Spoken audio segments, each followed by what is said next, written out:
E aí, gente, tudo bem? Como é que vão? Para quem não me conhece, meu nome é Dr. João Borzino, sou médico clínico sexologista, terapeuta sexual e também trabalho com psiquiatria. E estou aqui hoje para falar sobre homens com medo de mulheres. A queixa tem partido tanto das mulheres quanto dos homens, mas a ordem hoje chega de mimimi dos homens. Traduzindo para os memes aí que a gente vê. Por quê? Porque os homens de hoje estão com medo de cara feia, bico feio, mulher descontente, mulher que cobra, porque estas mulheres não estão vendo comportamentos masculinos, ou seja, aquele do gênero lá que estão tanto criticando, que estão tanto idealizando, etc e tal. Essas mulheres estão sentindo falta desse gênero masculino, ou seja, esse gênero de tomar a frente, esse gênero de comando, esse gênero de visualizar as coisas, esse gênero de projetar, esse gênero do caçador, esse gênero que vem de nascença, que as mulheres não estão entendendo, mas passaram a cobrar dos homens esse tipo de comportamento, e os homens se sentem cobrados, tímidos, oprimidos, ficam na casa da mãe até os 40 anos, não sabem como reagir, falam sobre liberdade, dizem que querem ser livres e esquecem que formar família, ter funcionalidade, ou seja, desenvolver desde o início da vida, desde pequeno, a ideia sobre autocomprometimento e autogestão das suas capacidades e encontro de funcionalidade e expressão disso para que se forme uma família para diante, para que se tenha capacidade de decisão, para que se tenha a capacidade de desenvolver interdependência com parceiras, e não só com parceiras, mas assim como as pessoas à sua volta, no seu trabalho, amigos, colegas, etc e tal, para que você seja o responsável por tudo que acontece em volta de você. E não um medroso patife com receio de cara feia e de cobrança de mulheres. Essa ideia meio feminista que vem desde muito tempo, que tem algumas dizendo que as mulheres perderam a funcionalidade delas com o invento do arado, lá milhares de anos atrás, lá, sei lá, no Neolítico, sei lá que ideia que tem isso, e aí elas, com o arado, o homem passou a fazer tudo, deixou elas sem funções. Como assim sem função?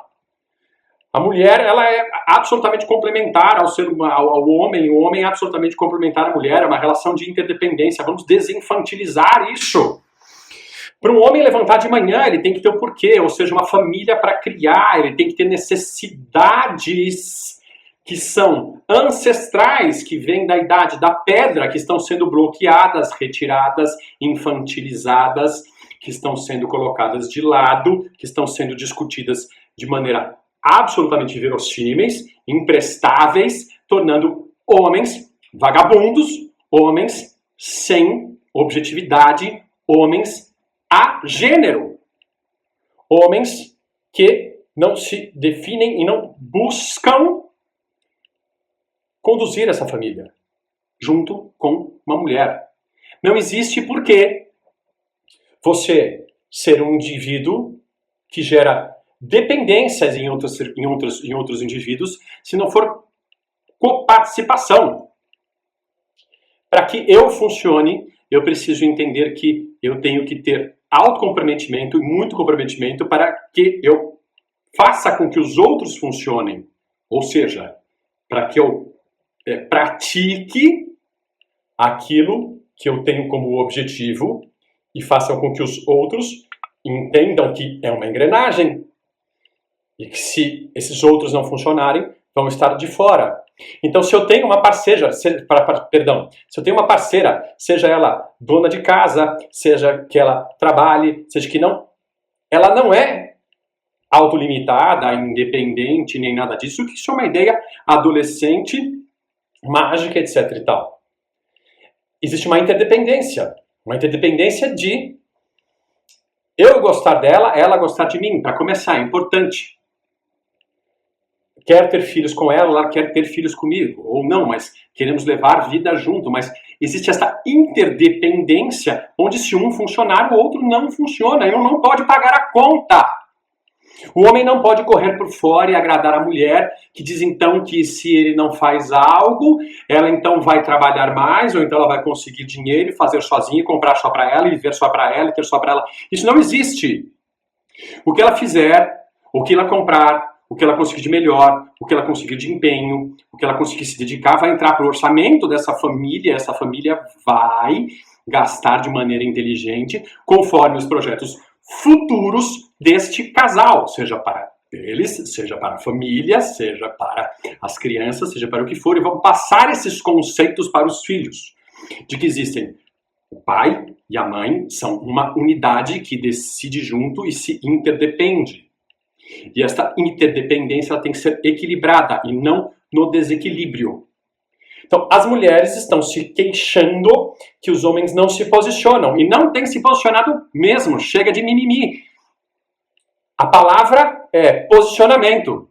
Se a mulher está lhe pressionando, se a mulher está querendo lhe conduzir, está com ideias erradas, está com esse desequilíbrio na interdependência, você tem que afirmar que está errado. Afirmar que não é dessa maneira. Você tem que discutir com ela. Discutir com ela o que é certo, o que é errado, o que é a verdadeira realidade. O caderno de realidades dela, o que se passa daqui para dentro dela, as crenças e tudo que ela vem como formação de família, como ideia, como feminismo, como o que quer que seja, podem ser absolutamente únicas e exclusivas dela e não concordar com a realidade verdadeira, da qual você tem que participar, da qual você tem que expressar e imprimir. Elas podem gritar, berrar, começar a ficar neuróticas, bravas, ou o que quer que seja, mas o homem tem que voltar ao seu comportamento. E as mulheres têm que parar de reclamar quando o homem se coloca. Essa ideia de machismo, fascismo, ou qualquer coisa do tipo, repetida de maneira incessante, acaba por levar a um constrangimento geral. E hoje, infelizmente, as pessoas não conseguem se afirmar, e as pessoas têm muito medo de afirmar aquilo que já está no discernimento geral, que vem ancestral, que está no nosso gene, que vem desde a Idade da Pedra. Então, homens, não sejam os bonzinhos. Homens não precisam ser os legaizinhos. Os legaizinhos não têm vez. Os legaizinhos são os bonzinhos dominados por mulheres que têm reatividade à figura masculina. E elas estão aí soltas por todos os lugares. Vamos aprender a nos afirmar, reafirmar fazendo parcerias, sem ter que sermos agressivos, sem ter que sermos violentos ou qualquer coisa do tipo, para não passarmos vergonha e não fazermos os outros passarem vergonha. Porém, a afirmação, a assertividade, a conclusividade faz parte do gênero masculino. Não me venham com a história de prender cabelo, passar batom, botar brinco, usar saia, esse tipo de coisa, que tudo isso é uma desconstrução da figura masculina. Não é porque a mulher colocou calça que nós temos que usar saia. Não é porque inventamos o arado que a mulher perdeu a sua função. Quem cria nossos filhos, hoje quem cria nossos filhos são outras pessoas, que não nossa própria família. Onde estão os conceitos? Onde estão os preceitos? Onde estão os valores que essas crianças vão ter? Então, homens, tomemos a nossa posição de novo. Não sejam os bonzinhos. Isso não vai levar a nada. Pare de correr por fora. Apresente-se, coloque-se, não tenha medo e entenda que uma mulher chata que só cobra faz com que você perca o desejo e para um relacionamento de longo tempo isso vai ser praticamente impossível e não se sinta um indivíduo disfuncional, não se sinta um indivíduo menos potente sexualmente por causa disso, porque o relacionamento, a mulher chata acaba com tudo, se você não se posicionar. Então você tem uma chance. Exerça. Até a próxima. Valeu.